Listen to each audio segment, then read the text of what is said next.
Hello and welcome. My name is Darren Hardy, and I'm the publisher of Success Magazine. First off, I want to congratulate you. If you are listening to this audio, it means you have made the first step towards your better future. You have decided to become an entrepreneur. Bravo. When I asked Donald Trump what the number one key to wealth was, he said, own your own business. Now, I know you might still be unsure, uneasy, wondering if this is really for you. You are probably thinking, did I make the right decision? Is this really for me?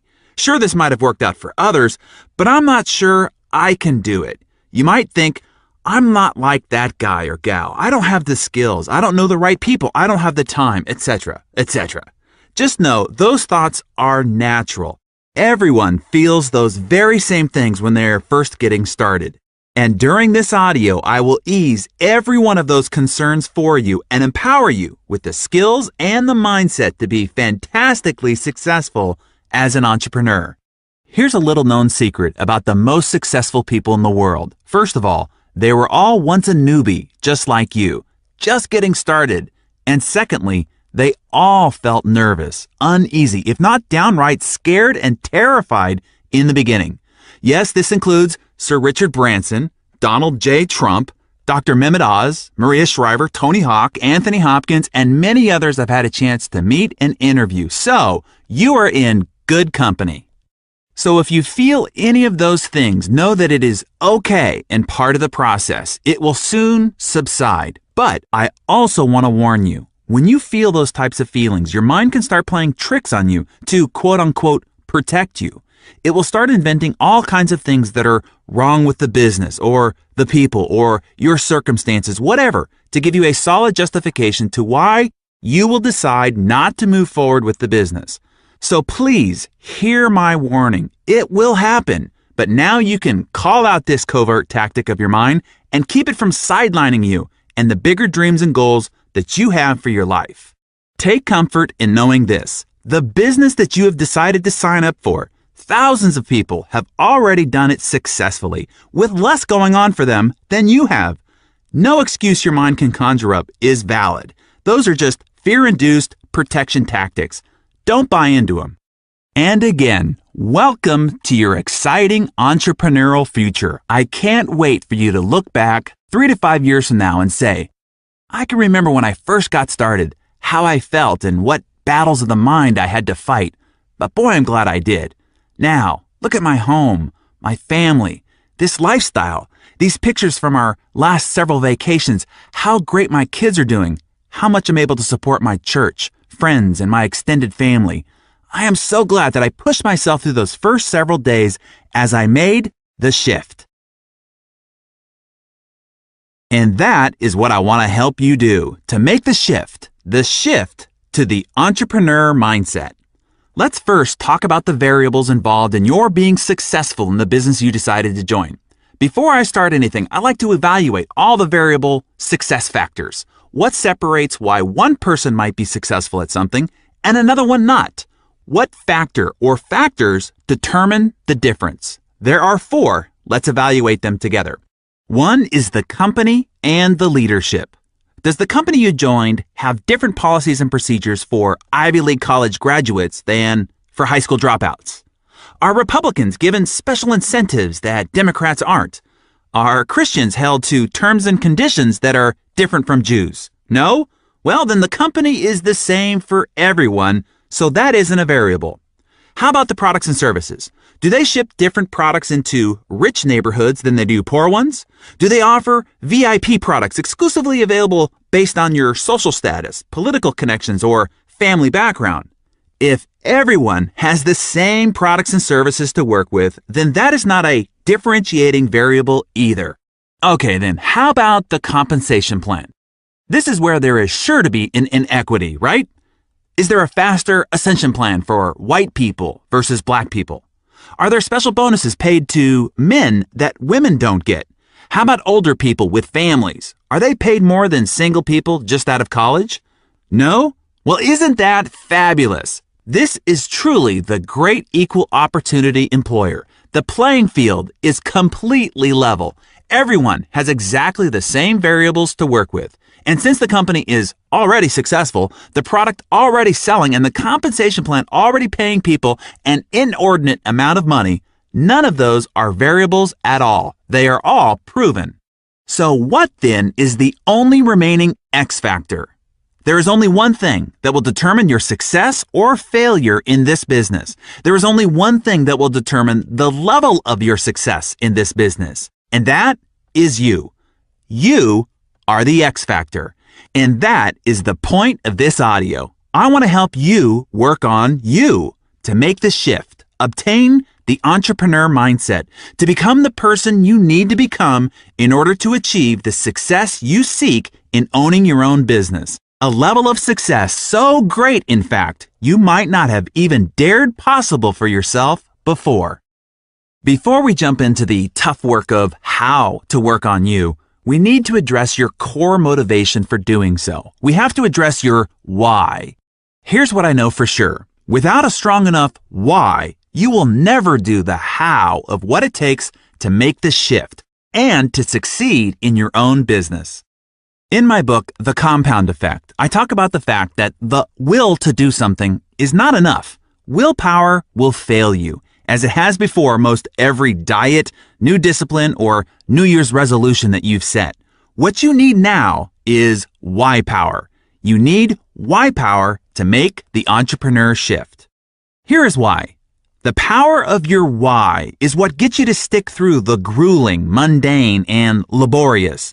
All of the hows will be meaningless and seemingly insurmountable until your whys are powerful enough.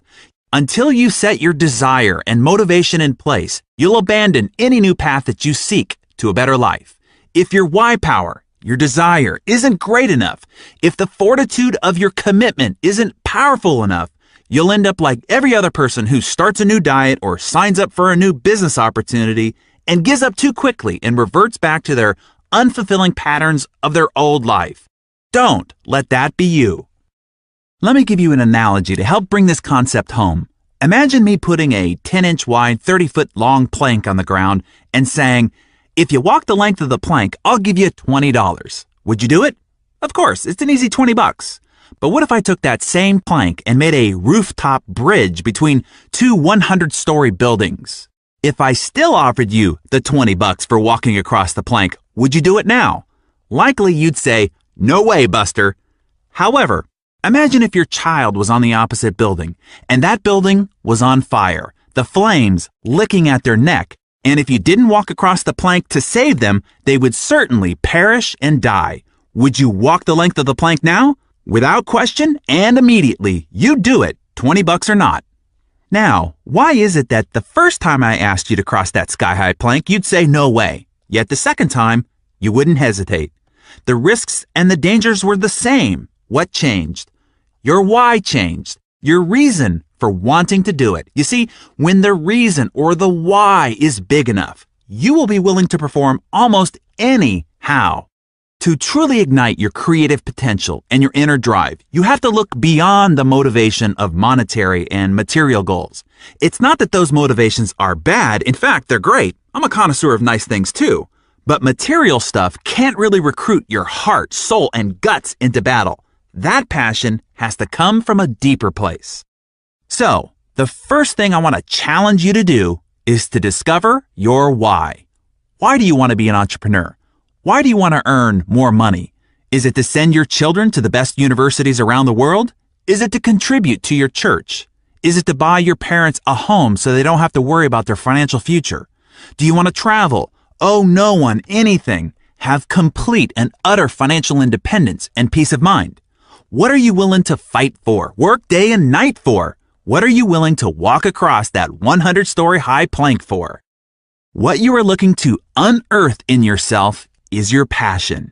In my opinion, and the opinion of many of the most successful business leaders on the planet, this is the single most important discovery you can make in yourself, the discovery of your personal passion. It will be the fuel for your entrepreneurial engine. It will breathe life into your goals, dreams, and ambitions.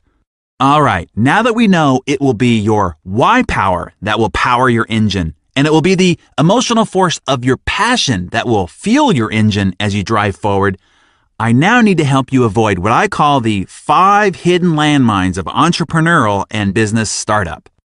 So, I'm going to map out these 5 landmines and give you the mindset shift you need to make in order to navigate around them. Are you ready? Okay, here's number 1. Success factors. Everything you've worked hard to accumulate up till now is useless. I don't mean to say it so bluntly, but you really need to hear this. I know that it sounds harsh, but it's the truth. I'm trying to help you avoid a landmine here. To do so, I can't pull any punches. I have to give it to you straight, or you might roll right onto a bomb that you didn't even see under your feet. All the education you have accumulated, your resume, all the awards you've collected, the titles you've reached during your ladder climbing ascent, all of those are worthless to you being successful as an entrepreneur. In fact, I will go as far as to say those success factors will be your greatest inhibitors to your being able to be successful in this field. Why? Primarily because you have spent the last 10, 20, 30, even 40 or 50 years relying on those developed strengths. Your success was based on how well you did something, how well you presented, sold, and performed. Your unique process in your job was your weapon, secret, and advantage. The business you are now in is not about you or about what you can do. In fact, it's the opposite model. This is one of the biggest mental shifts I can help you make to help you be successful in this business. Your previous career or business was based on your efforts, your deliverables. This new business is the opposite model. It is not what you can do. It's what you can model and replicate hundreds, thousands, or even tens of thousands of people to do. You are used to producing 100% of the results by your efforts. The beauty of this model is that you can earn 1% from 100 people's efforts, if not 1% from 1,000, 10,000, or more, instead of only 100% of your continued efforts. You are no longer the issue. The model of simple, easy duplication is. I know that this will be a tough concept for you to grapple with because before, your success model was built on the unique and dynamic qualities of your skills and processes. Now the objective is the opposite.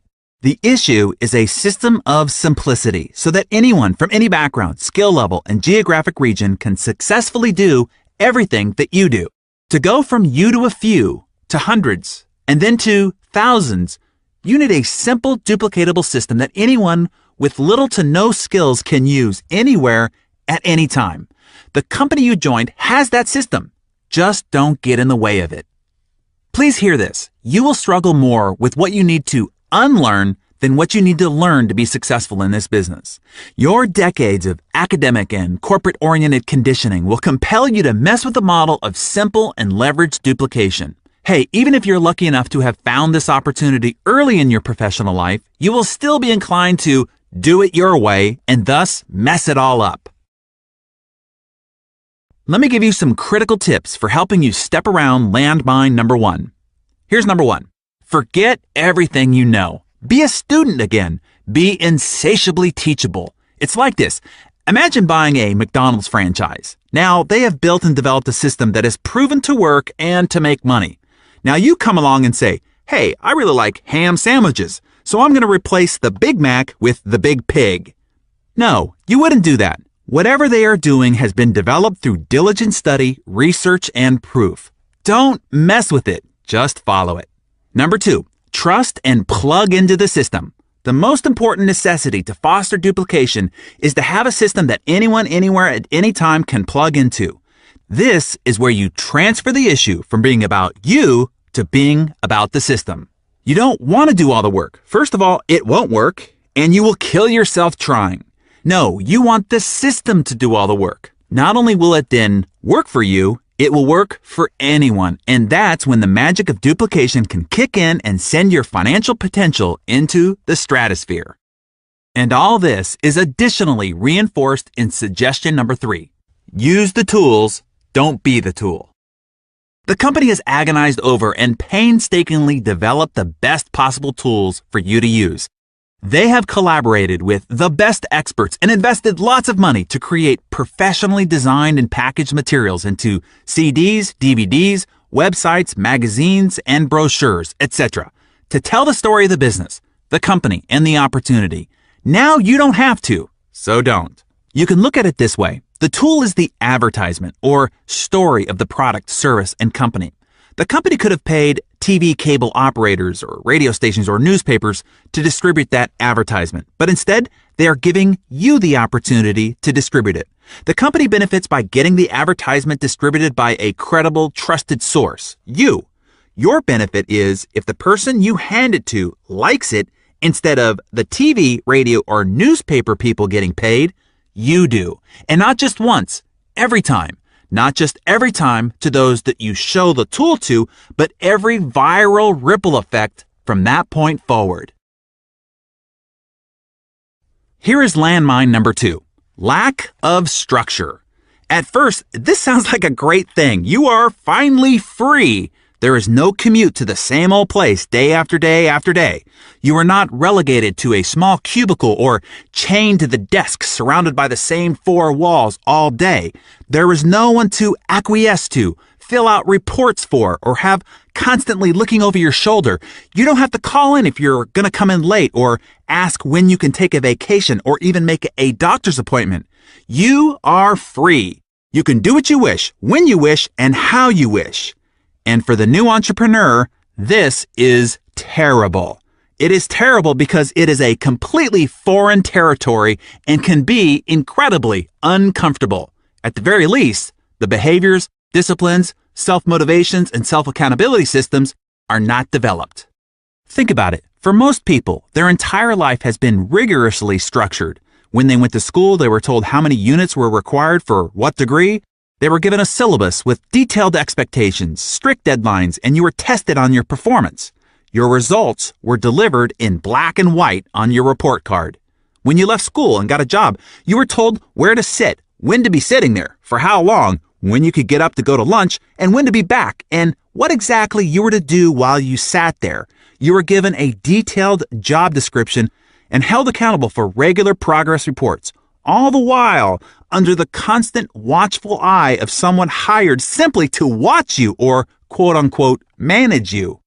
This behavior, training, conditioning, and routine was developed over 10, 20, 30, maybe even 40 or 50 years. You can see why when all of that is removed and the new entrepreneur is left standing alone without that rigorous structure, they can freak out or at the very least be completely and utterly unproductive.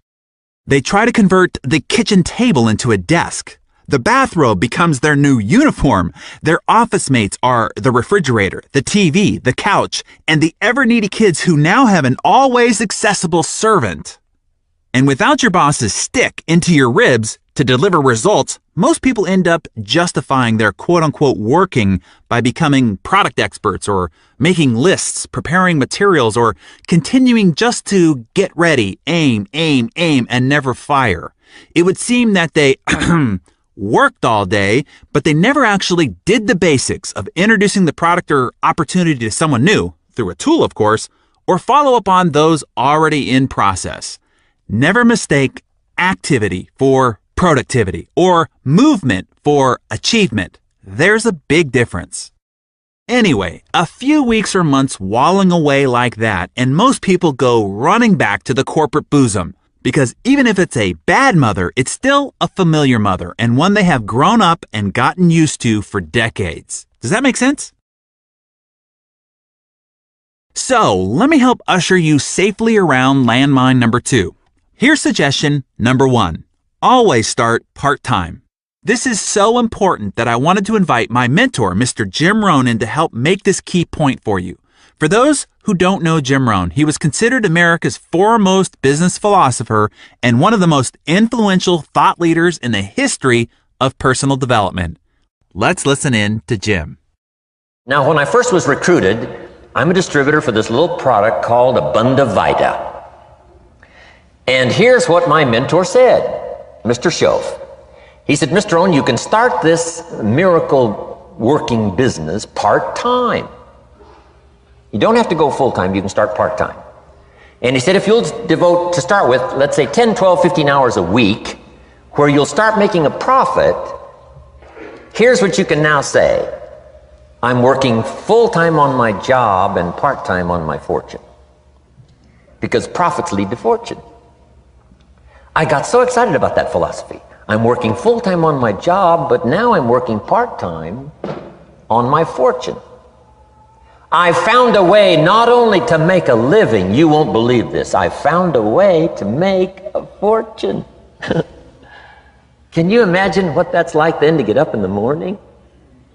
To go to work on your fortune? Not to go to work to pay the rent, which is okay, but a chance to go to work to make a fortune? And I said, right now I'm working part-time on my fortune and full-time on my job, but it won't be long until I'll be working full-time on my fortune. Can you imagine what life is going to be like? Now, here was my first goal when I started, and that was part-time.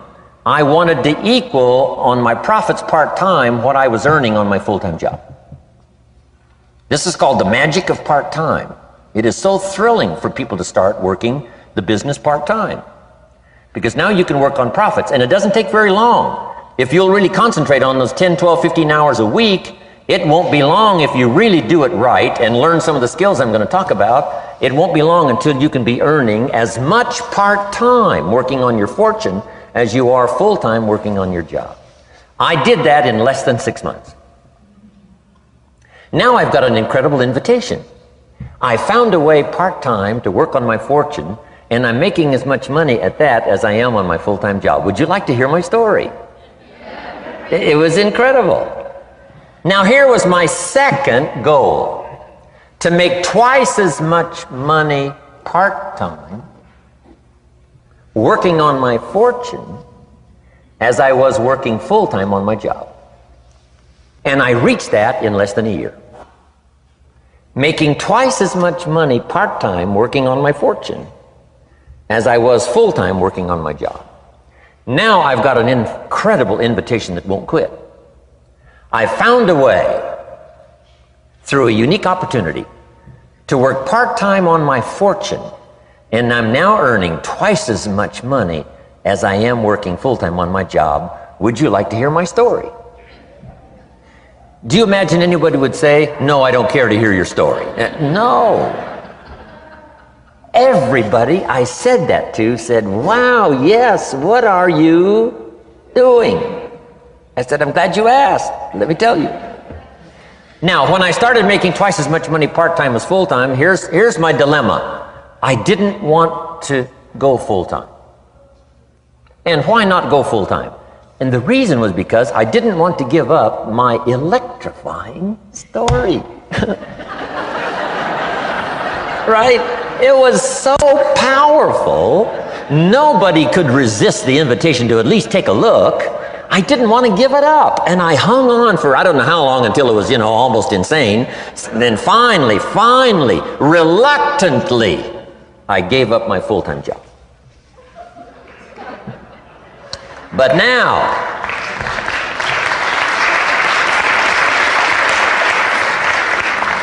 now you can imagine the thrill and excitement of going to work full-time on my fortune. It was incredible. But I want you to jot down the magic of part-time. What does it take to really change a person's lifestyle? Not very much. An extra $1,000 a month, I'm telling you, would drastically change most American families' lifestyle. And that's why part-time is so valuable, because it very quickly changes a person's lifestyle. And here's what the change in lifestyle does. It's a great recruiting tool. One of the greatest recruiting attractions is the money you make part-time. Somebody said, you've been on 3 vacations this year? Says, yes, I got this little part-time thing going. Says, what's that? You bought 2 new cars, one for you and one for her? How did you do that? Said, I got this little part-time thing going. Your kids have got all these new clothes? Yes. All this stuff is happening. What is it? An extra $1,000 a month. See, $1,000 a month full-time, nobody wants to hear your story. $1,000 a month part-time that starts to change your lifestyle, everybody wants to hear your story. So the key is part-time. The magic and the attraction of part-time gives you a classic invitation for somebody to listen to what you're doing that's changing your life. Okay, with that great context, let me give you a couple other suggestions to help structure yourself for success as you get started. Suggestion number 2, call a family meeting. Enroll the entire family into the vision, objectives, and rewards of being successful in your new entrepreneurial endeavor. Explain what benefits the family will realize by the additional income and lifestyle freedoms. Explain how this impacts every individual's hopes, wants, and desires. Your first recruits in your new business need to be your immediate family. They don't have to be doing the business with you, but they have to be supportive in every way possible of you doing the business. You need to all be spiritually on board together to be able to navigate the rest of life's demands as a family to keep your focus on building your new business. You will need to explain the short-term sacrifices that will be necessary to earn the rewards everyone is after. Explain the extra time you have to put in, some events you might have to miss, some evenings you might be out late, and some other boundaries that you need to set inside the home when you are quote-unquote watering their new money tree. Suggestion number 3. Now set your boundaries. Create your system. Create a specific place in your home that you will do your business. Only do it there so it doesn't take over your family home and lifestyle, and so when you are there, you are focused and can ask the rest of the family for undisturbed time. Create set hours. This is particularly important as you build your business in parallel to working your full-time job. Take a calendar and block out key spots throughout the week. Block out the regular local meeting times, conference calls and trainings. Block out when you will have one-on-one coffee or lunch meetings with prospects or new recruits.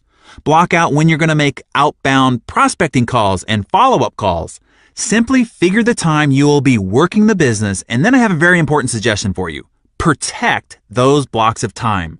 Work during those blocks of time like your life depended on it. Your future life does. Be steadfast about protecting that time and maximizing your productivity during your allocated time. And as important, when it's not time to be doing the business, shut it down. The only way you'll be able to sustain the effort you need over a long enough period of time is if you also maintain the rest of your life along the way. If it becomes too burdensome, you will not be able to sustain it and will end up quitting long before the magic of the compound effect of your consistent effort has kicked in. Okay, let's jump into suggestion number 4. Chart your course. Set your goals. We talked about finding your major motivation and power of discovering your why.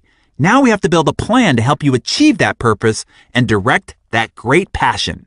Whenever I'm asked what one skill I would attribute to any unusual success that I've realized in my own life, this is my answer: learning how to set, stick to, and achieve big goals. Goal achieving is an art form. There's a big difference between the New Year's resolution or to-do list type of goal writing and a thorough system of planning, staying accountable to, and the actual achievement process of realizing well-crafted goals. I learned this process early on and was the reason why I was able to achieve some comparatively extraordinary things early in life. A 6-figure income by age 18, 7 figures by 24, and a $50 million company by age 27. I tell you that only as a testimony to the results mastering this skill can produce. This is an art form and has been an ongoing study and refinement process for me for the past 20 years. I have boiled it down to the essential components and built a system behind it that not only helps you articulate and document your grand ambitions, but also how to architect the plan of action to get you there and build in an accountability and improvement system that guides you all along the way to help you actually achieve those big goals. If you're interested in this system for yourself, you can access it at success.com/best year ever. If you get your hands on a copy, I can promise it will become the most important book you will carry around every day. And not because of what I wrote in it, but for what you will write in it. It will be the book that houses your why power and the collection of your passions, your core motivations for wanting to succeed, persist, and see this journey through. Now, with that yellow brick road directed towards your goals, your weekly management system to keep you moving forward, and the environment and time carved out to take the actions you need to take, we will have successfully escorted you around landmine number 2. And this plays perfectly into landmine number 3, commitment. As I mentioned in landmine number 2, the greatest benefits of this new venture are also the most sinister danger traps about this new venture. Here's the problem. It is too easy to get into this business. There's little sacrifice. There is little quote-unquote skin in the game, as renowned investor Warren Buffett puts it.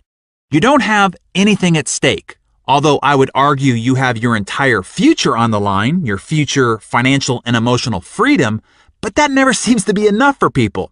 Your wallet has to be at stake to get people's attention, and therein lies the problem. It is way too cheap to get into this business. What's easy to get in is also easy to get out. That is why many times this business has an apparent revolving door. It isn't the business that's the problem. People are the problem, or more specifically, their lack of commitment is the problem. In most cases, this landmine is the only thing standing in the way of someone becoming successful. The business model is proven. It's already worked for thousands of others. The actual function of the business is ridiculously easy. It requires no prior education, experience, background, training, skills, or otherwise.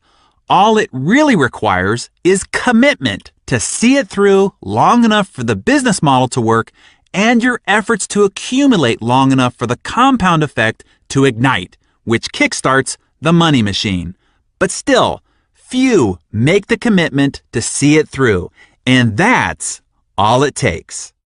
The best definition of commitment I ever heard was, commitment is doing the thing you said you were going to do long after the mood you set it in has left you.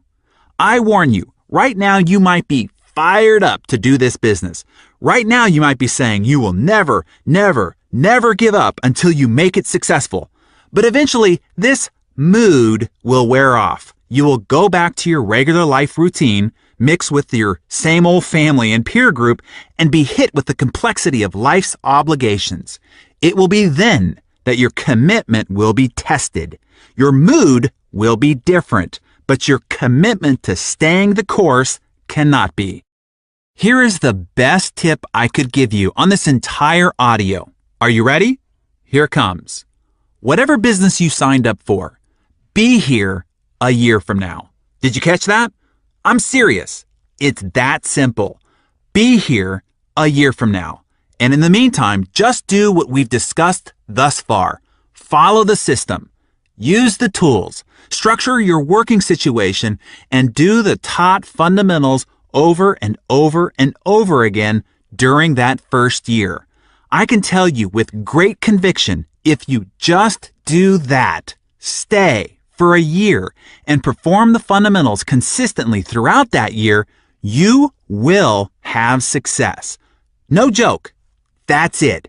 If that's the only thing you take away from this audio is to make a commitment and say, okay, I will do this for a year and I will follow the system and do the simple activities all year long, you will have gotten a $1 million tip.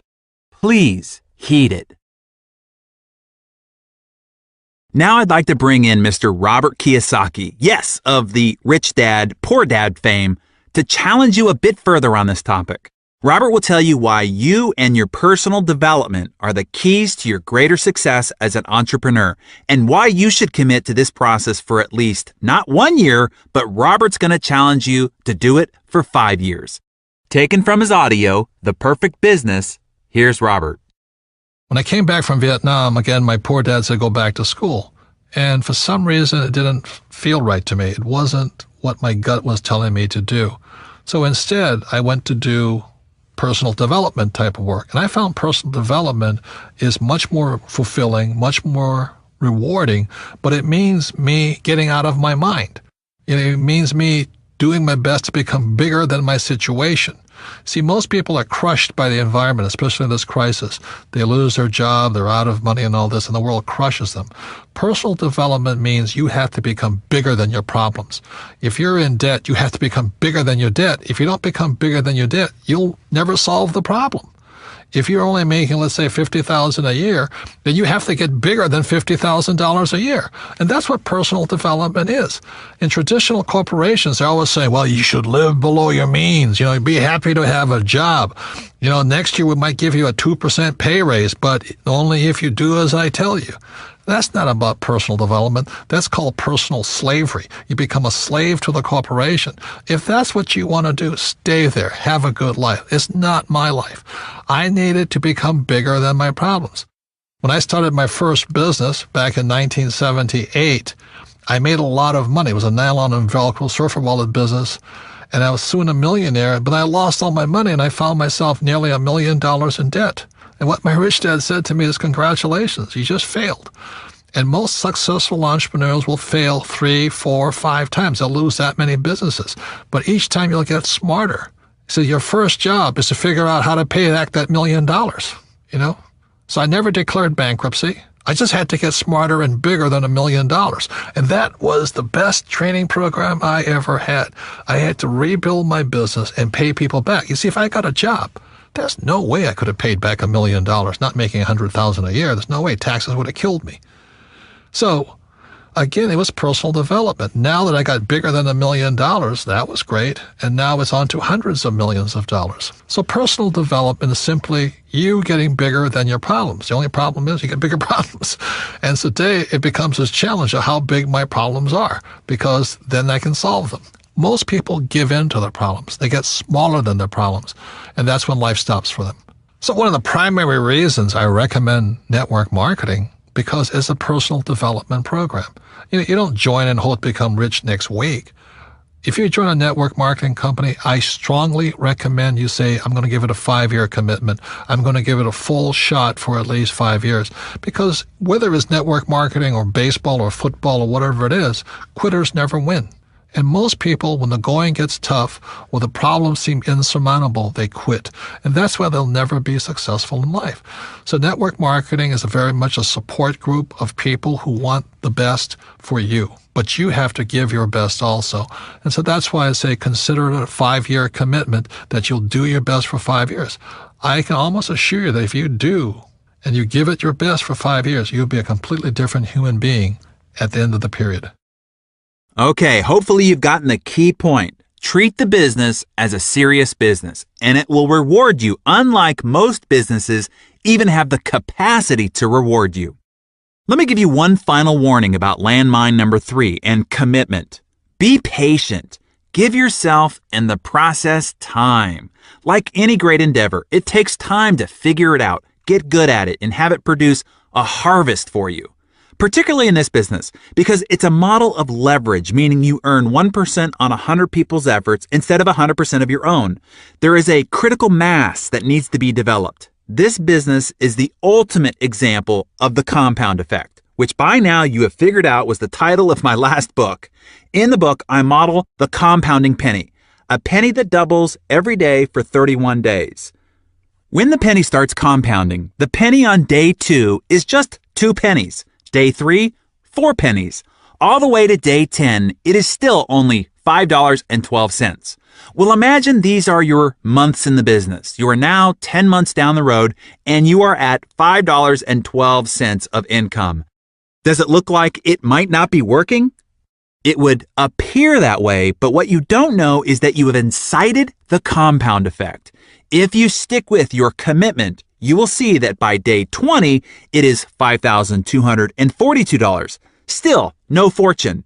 But if you stick with it through patience, consistency, and commitment, on day 31, that compounding penny is $10,727,418.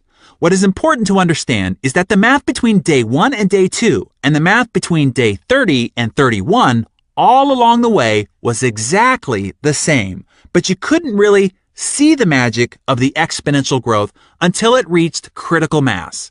That is exactly what you will experience building your business, and you will have to be willing to keep on keeping on. Maybe simply in faith, knowing that even though the results aren't visible, the compound effect is working. And if you commit consistently enough, long enough, the rewards will be astronomical. That is why I ask you to simply commit to being here a year from now and do the simple basics all along the way, because it will appear like it's not working. But if you stick with it, eventually the exponent of the compound effect kicks in, and before you know it, your rewards are a multiplier more than you could have even imagined. Now that sets up our next landmine perfectly, because as you are journeying forward during that first year and your results aren't necessarily visible yet, you are a bit vulnerable, and this landmine can really catch you off balance. Landmine number 4, self-image. Because most of the rest of the world has been conditioned as you have by academia, corporate culture, media, society norms, being an entrepreneur can be met with great antagonism. This is where good intending, well, sort of, friends and family try to talk you out of your new ambitions. First off, it's important to recognize some of the emotions of rejection you might feel and how it might be different than anything you've experienced before. I don't want you to be caught off guard by this landmine, so let me explain. Rejection from friends and family can hurt a lot more than the sort of rejection you might have experienced at a job. You can have a customer, prospect, or even boss or colleague reject you at the office, and you can go home and no one really knows about the embarrassing little failing. But when friends and family reject you or your new business venture, it feels more personal and exposing. That can smart a lot. When they say no to your widget at the office, you can chalk it up as, well, it's just not for them, so what? When they say no to getting into your business, now it feels like they are saying no to you. You will soon realize they are not really saying no to you. They are not rejecting you. They are saying no to themselves. They are rejecting their own inner voice that prods them to the fact that they should be doing more, stepping out, and taking risks just like you. Here's a key thing you need to know about making the shift to entrepreneurism. By doing so, you are stepping out of the herd. You are walking away from social norms and the great horde. 90% of the population are employees. That's all they've known. That is what they've been trained is good and normal. Only 10% of the population owns their own business, according to the Kauffman Foundation study on entrepreneurial activity.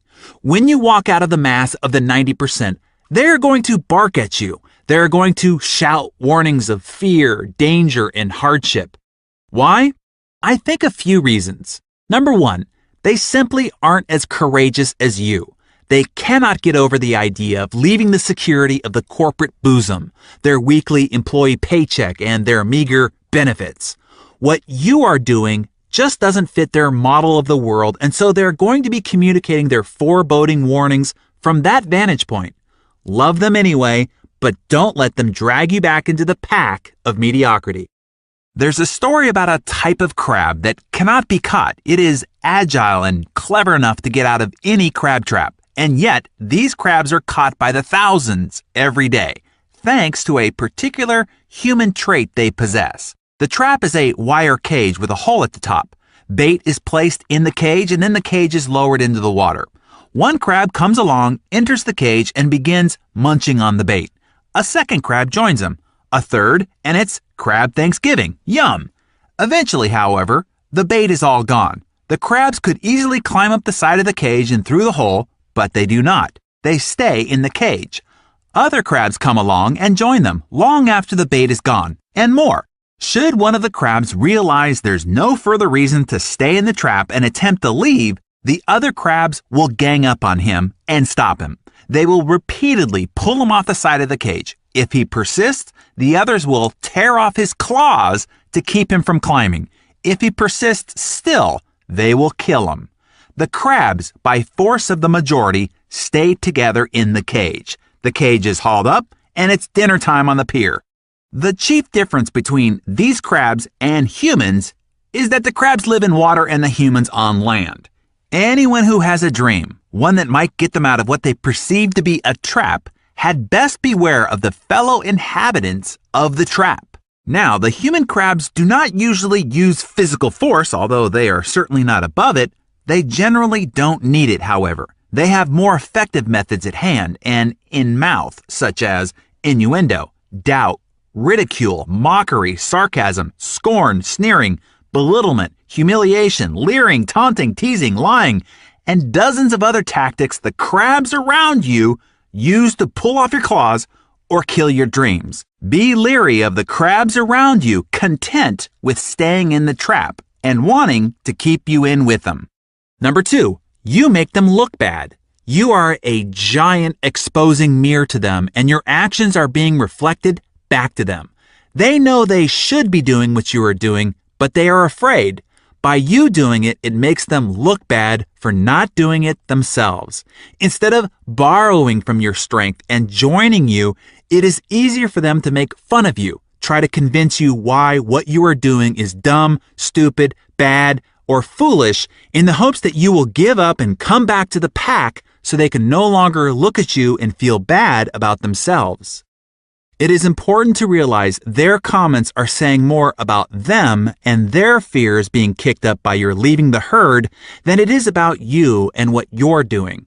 Love them anyway, but don't let them drag you back into the pack of mediocrity. A colleague in a prior venture I did told me about an article he read some time ago. This reality changed my view of how important other people's opinions should be of me.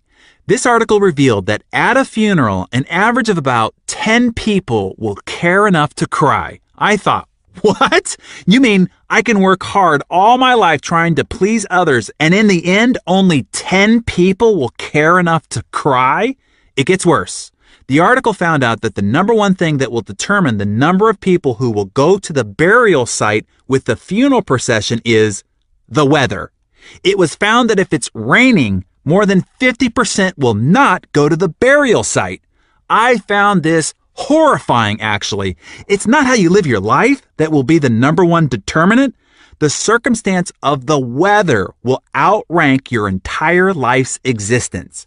When I heard that, my entire perspective on living for other people's favor or approval changed. Right then and there, I no longer cared what other people thought of me and whether they approved of me or what I was doing. Their rejection no longer had any power, particularly if I thought that they wouldn't even be one of the 10 who would cry. Many times before making a prospecting call or after one where I was rejected, I would ask myself, would this person cry at my funeral? And most of the time the answer was, I doubt they'd even walk across the street to even go. Why do I care what they think? That is a very liberating way to think of it. And the truth, we spend so much of our lives worrying about being rejected by other people. And most of these people will probably not even come to your funeral. If they do, they probably won't cry. And if they do and it's raining, they will probably drop out of the funeral procession altogether. I pass this important perspective forward to you. Don't let people who don't matter, matter. And then there's the great advice from our friend John Addison, co-CEO of the multi-billion-dollar company Primerica, gives us. Never accept advice from people who are more screwed up than you are. That's a good mantra to live by. Steve Jobs said something beautiful in his commencement speech to the 2005 graduating class of Stanford University, which was just a year after he was diagnosed with pancreatic cancer and given 3 to 6 months to live, which he beat, of course. Let me repeat it for you here. Quote, "Your time is limited, so don't waste it living someone else's life. Don't be trapped by dogma, which is living with the results of other people's thinking.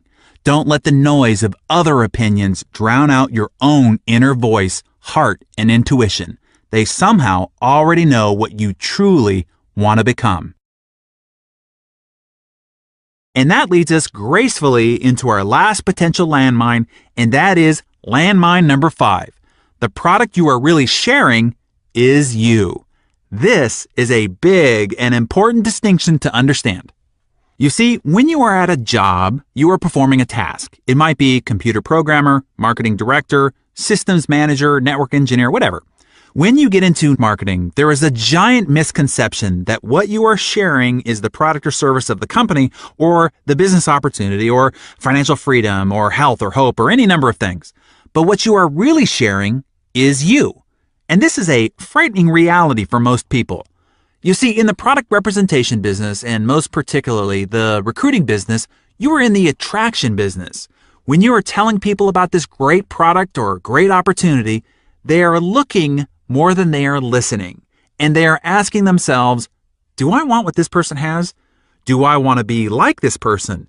Do I want to show up like this person is showing up to me? Do I want to come off to my friends and family like this person is coming off to me? In that moment, you are the billboard, brochure, and poster child of that product and the company. How does the company look if you look in the mirror? The answer to that question is what you constantly want to be improving on. You see, it's not what you say that gives your words power and influence.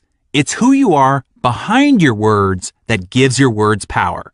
This is an important distinction because people are constantly perplexed about what to say. They think it's the script that matters. What you say has very little to do with your ability to influence and attract. Let me give you a perfect example. The greatest recruiter in the world had one of the worst scripts imaginable. I mean, if you were a script writer, you would find this horrifying. Here's what he said. You follow me. That's it. That was his complete recruiting script. But it was effective. Why? It wasn't what he said. It was all that he was. His name was Jesus of Nazareth. And his reputation of who he was more important than the words he used. Just think about it. This is true for you as well. There are people in my life that if they called me and said, follow me, I would, no questions asked. I believe in who they are to that degree. And then there are other people in my life, no matter what they said, they could give me the most professionally polished, entertaining, emotionally charged, psychologically calculated, and visually stimulating presentation imaginable, but there's no way I'm following. I'm sure you know people like that too. This is why your personal development is so crucial in the success of building your business. One of the days that changed my life was a day back in November of 1994. I went to a seminar, and that was the day I met the man who would become my mentor, Mr. Jim Rohn. I wasn't even there to hear or meet Jim. I was there to meet the promoters of the event.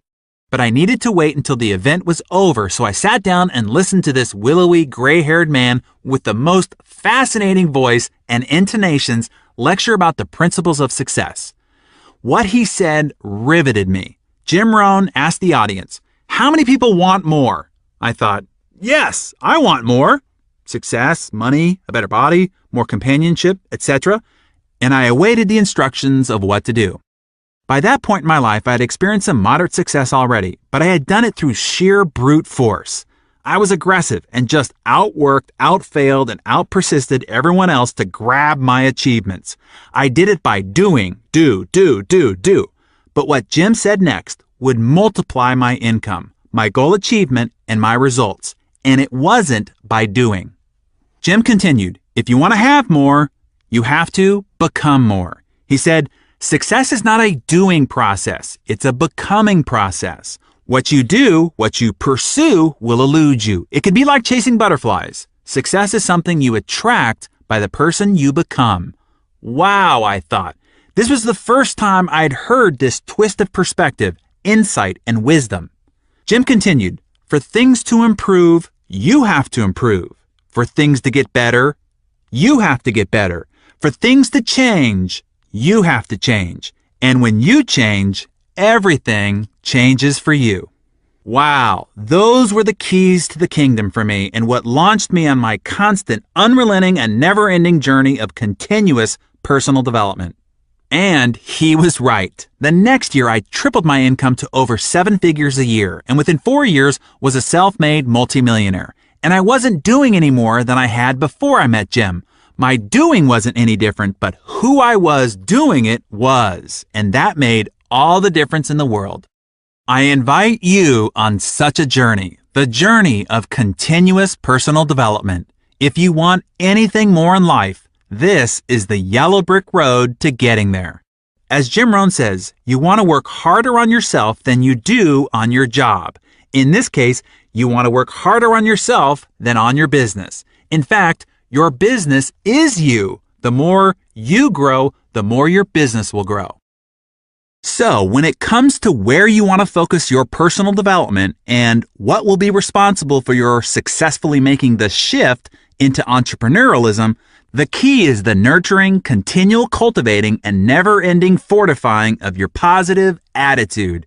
I hope you get this key point. Over what to say, what to do, what to learn, what you do or don't know, None of that is as important as your focus on continually developing and improving your positive attitude. It is what separates the superachievers we all idolize from everyone else. Above all other attributes, it is their attitude that sets them apart and will for you too. So, I can hear you saying, okay, Darren, I get it, but how do you do this? How do you continually bolster your positive attitude? How do you go to work on your personal development? Well, let me give you a simple plan. Your personal development plan can be as simple as this: reading 10 pages of a good book a day. Maybe just 5 pages when you first get up and 5 pages just before you go to bed. Oh, and it could also be 10 pages of a success-oriented or titled magazine, hint, hint. This is going to affect you far more positively than reading about what's wrong, tragic, or dangerous in the world by reading the newspaper when you first get up, or watching the 10 o'clock news just before you go to bed. Secondly, listen to 30 minutes of an instructional audio a day. You can do this as you drive, when your hands are busy but your mind is free. I can tell you, my car does not move without 2 things: gasoline and an ever-present library of instructional CDs that I listen to as I drive around. As a society, we average 12,000 miles a year. That's 300 hours of feeding time. Brian Tracy taught me early in life to turn my car into a mobile classroom. He explained that if you listen to instructional CDs as you drive, each year is the equivalent of 2 semesters of an advanced degree in college. Think about it. In the time you spend driving, you could obtain a PhD in leadership, sales success, wealth building, relationship excellence, or whatever course, audio program that you sign up for. Now, certainly, I recommend the CD that comes free inside every issue of Success Magazine. Hey, could I be the ambassador for success and not passionately recommend it to you? Of course not. Additionally, we offer success book summaries, which culls the best ideas from 3 of the top books in the area of accelerated personal achievement. Each edition is also delivered in audio format so you can listen to it in your car. Let me further explain why regular exposure to positive, inspirational, and instructional content is crucial to you making the shift into the entrepreneur mindset. It is important to understand how our mind works. Simply understood, our minds operate like a computer. Computers are complex systems, but how they work is rather simple. What you input is what it outputs. It doesn't judge or discriminate. It simply acts on the input. This is also how your mind works. It doesn't judge or discriminate the information you feed it. It simply acts on the input. I'm sure you've heard the axiom, garbage in, garbage out. This is true for computer programming and for the information you allow to program your mind. Here is how the creation process works. You get in life what you create. That is easy enough to understand. We are creative and productive beings. Our life is a result of all we have created. So, what informs your creative process? You create what you expect. I'm sure you've heard the adage, expectation manifests into creation. What you expect to happen is what your creative capacity goes to work on producing. So then, what is driving your expectation? You expect what you think about. This is why all legendary books of personal development have been focused on this thinking part. Books like Think and Grow Rich, The Power of Positive Thinking, The Magic of Thinking Big, As a Man Thinketh, etc. All these books explain how your thoughts end up controlling all the outcomes in your life. What you think about comes about. However, I'm always after the deeper question. If it's our thoughts that drive our expectation, which directs our creativity that produces our results in life, what then is controlling what we are thinking about? That would seemingly be the all-important question then, right? And the answer is simple. Whatever input we are feeding our ears and eyes is what is putting this entire creative process in motion. You see, your mind is like an empty glass. It will hold anything you put into it. You put in sensational news, salacious headlines, talk show rants, and you're pouring dirty water into your glass. If you've got dark, dismal, worrisome water in your glass, everything you create will be filtered through that muddy mess because that's what you'll be thinking about. Garbage in, garbage out. All that drive time radio yak about murders, conspiracies, deaths, the bad economy, and political battles drives your thinking process, which drives your expectations, which drives your creative output. That is bad news. But just like a dirty glass, if you flush it with clean, clear water under the faucet long enough, eventually you'll end up with a glass of pure, clear water. What is that clear water? Positive, inspirational, and supportive input and ideas. Stories of aspiration, people who, despite challenges, are overcoming obstacles and achieving great things. Strategies of success, prosperity, health, love, and joy. Ideas to create more abundance, to grow, expand, and become more. Examples and stories of what's good, right, and possible in the world. That's why we work so hard at Success Magazine. We want to provide you with those examples, those stories, and the key takeaways you can use to improve your view of the world, yourself, and the results that you create. That's also why I read several pages of something inspirational and instructional in the morning and in the evening and have personal development CDs playing in my car. I'm flushing my glass and feeding my mind. Does this give me an edge over the guy who gets up and first thing reads the newspaper or listens to news radio on his commute to and from work and watches the evening news before going to bed? You bet it does, and it can for you too. Now get this, just after completing the 1-year commitment you've made to yourself to be here in your new business, this simple commitment to 10 pages of reading and 30 minutes of listening, which by the way includes taking the weekends off, we don't want to wear you out or anything, you will have read 13 books and listened to 130 hours of success and achievement material. Books and audio material on becoming a more confident leader, a more persuasive communicator, a more efficient and productive achiever, strategies on living healthier with more energy and vitality, ways to foster deeper intimacy and passion in your marriage or personal relationships, whatever. Imagine the impact this instruction can have on who you are and how you show up in the world, particularly to the friends and family around you and those you come to interact with daily. This will make you attractive beyond belief and will make you a magnet to other like-minded achievers around you. So, where do you find these resources? Again, you can go to success.com, subscribe to Success Magazine, and find other books and audio programs to continue to feed and flush your mind. As mentioned before, I recommend all the Jim Rohn audio programs and certainly the Compound Effect book and audio program. You can also register to receive Seeds of Success, which is free and it delivers great ideas, tips, and inspiration into your email inbox each week. If you want a complete list of my favorite personal development resources, you can find them on my blog at darrenhardy.success.com. Now, I want to leave you with 2 final suggestions for completing your shift into entrepreneurialism. Number 1, do it now. The journey of 1,000 miles begins with a single step. Fear keeps people from taking action and moving forward. Their mind invents 1,000 excuses to why they are not ready. I'll start on Monday. I need to organize my list. I need to get my business cards first. I need to get a new briefcase, file folders, or paste the pictures on my vision board first. Don't get caught up in this paralysis. Too many people fall prey to the ready, aim syndrome and ultimately never fire. Admittingly, the hardest step to take on that 1,000-mile journey is that first one. Destroy that fear by taking it quickly without even thinking about it. Just lunge your body forward, and without conscious thought, your right foot will fly out in front of you and catch your fall. Then, without hesitation, lunge your body forward again, and your left foot will spring forth to catch you. But don't stop now. You are starting the move. Lunge your body forward again, and wow, here comes the right foot again. It's a miracle.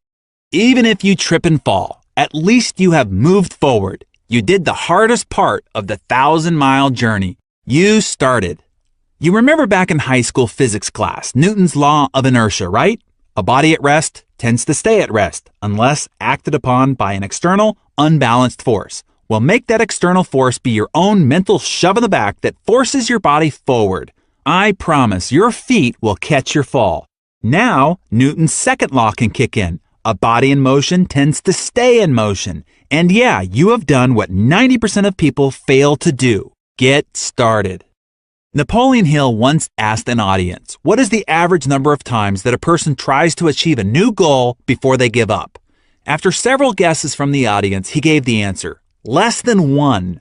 Most people give up before they even try. Even though they want to improve their lives, increase their income, accomplish more, most people respond with, I can't, in their heads and give up before even starting. So, before the law of diminishing intent overtakes you, strike while the iron is hot. The time to begin is when the emotion is high and intentions are strong. Now is that time. Jim Rohn writes, without a sense of urgency, desire loses its value. Now is the time to act. No, I'm serious. Now, not next week, tomorrow, or even later today. When this audio is done, I want you to take some action. Take the product and share it with 3 people right now. Use any tool, an audio, DVD, magazine, conference call, recorded call-in line, website, whatever, and show it to 3 people today. I can hear you saying, but I'm not ready. I don't know what I'm doing yet. That's great. In fact, many times it's the best time to jump into massive action. Why? Because you can honestly and openly say, a friend of mine showed me this new product. I've tried it and I think it's amazing. You should try it. And they ask, well, what's in it and how does it work?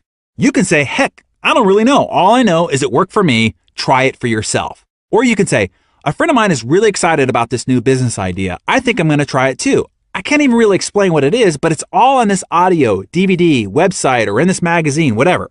Right now, ignorance is truly a blissful asset. Use it while you can. I love the principle that teaches, the heavy chains of worry are always forged in idle hours. Take action fast so you can see some success fast.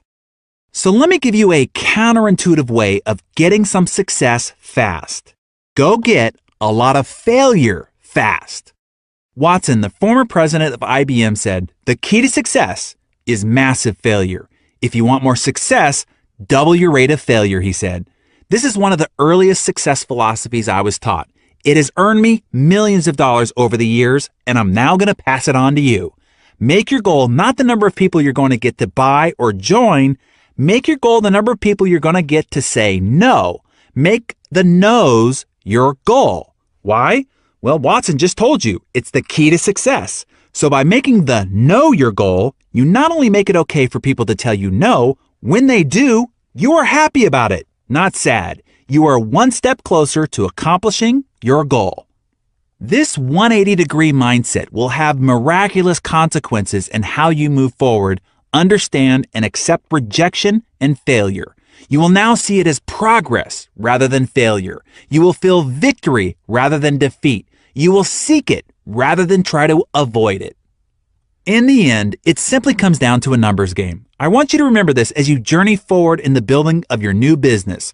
Some will, some won't. So what? Next. Just move on to the next person. I want to challenge you with this as your first goal. Now, it's a big goal, so I want you to be ready. You can cut it in half or a fourth if you only want half or a quarter of the success. But if you really want to break the inertia, not walk off the starting line, but leap off it, this is the goal I want to challenge you to take on. Are you ready? Okay, go get 10 people to tell you no in the next 7 days. It can be no thank you, no way. You've got to be out of your freaking mind no, or simply no. But maybes don't really count. To hit your goal, you need to get 10 definitive, dead certain no's. Do as Jim Rohn said. Invite them to be one of your 7 out of 10 who say no so you can keep the law of averages moving along. So to do this, my guess is you will have to introduce about 30 people over the next 7 days, as 20 of them will still be waffling as you chase them around in the follow-up process. These need to be quality introductions too, which means getting the product or tool in their hands, an audio, DVD, magazine, a live meeting, conference call, or other tools the company has professionally produced for you. Then ask, do you want to buy it? Or do you want in with me? I'm going to be very successful at this with or without you. Do you want to come with me or not? Either way, it's no sweat off my back. That's it. Go get 10 people to respond with no. During that process, it's likely someone will say, yes, I want that, or heck yes, I'm with you. But that's not the goal. Just an interesting bonus. The goal is to get 10 no's. Fair enough? Now, do it. This might be the most important challenge you ever take on. Not that it's that big or even that hard, but there's incredible magic in taking significant enough action to get yourself moving forward long enough to progress through enough defeats to gain enough victories to have you live to play another day. That starting process could be the difference of you making it, thus making the shift, which a year, 2, or 5 from now could be the reason why you're living such an abundant lifestyle with complete financial and time freedom, leisure traveling around the world, and making a significant contribution to the people and the organizations you care about. How this adventure ends for you has a lot to do with how it starts. Get started now. And here is the last ingredient I suggest you need to make the shift to entrepreneurship. It is one of the key ingredients I observe in all the great achievers I get a chance to meet, and it is this: resolve. I love the quote from Benjamin Disraeli: "Nothing can resist a human will that will stake even its existence on its stated purpose." This simply means, I'll do it or die.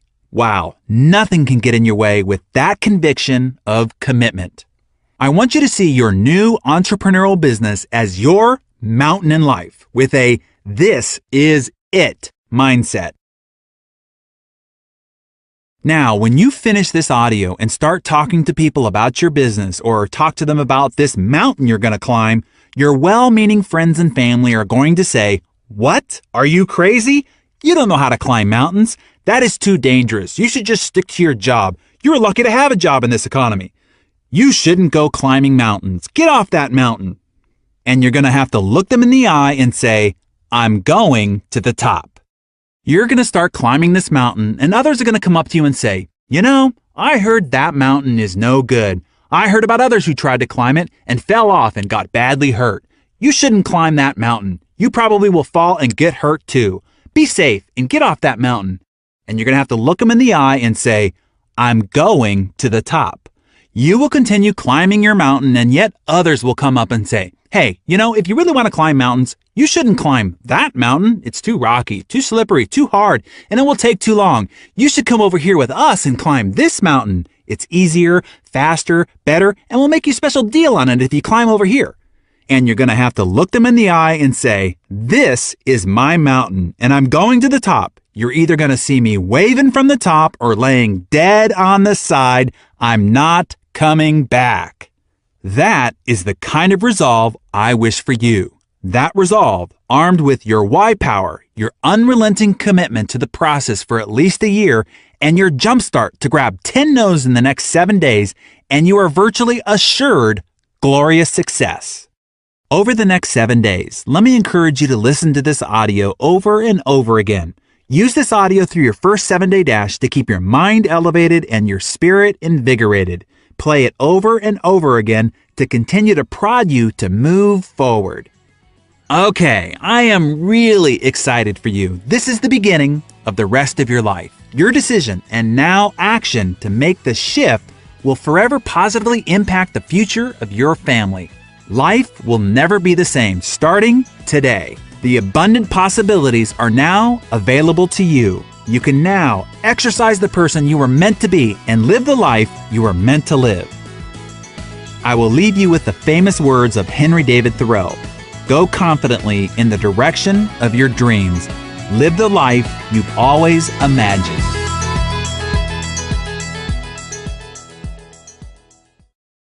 Success Magazine would like to thank Jim Rohn International and Robert Kiyosaki for the use of the recordings. Your First 7 Days, Making the Shift. Copyright 2010 by Success Media. All rights reserved.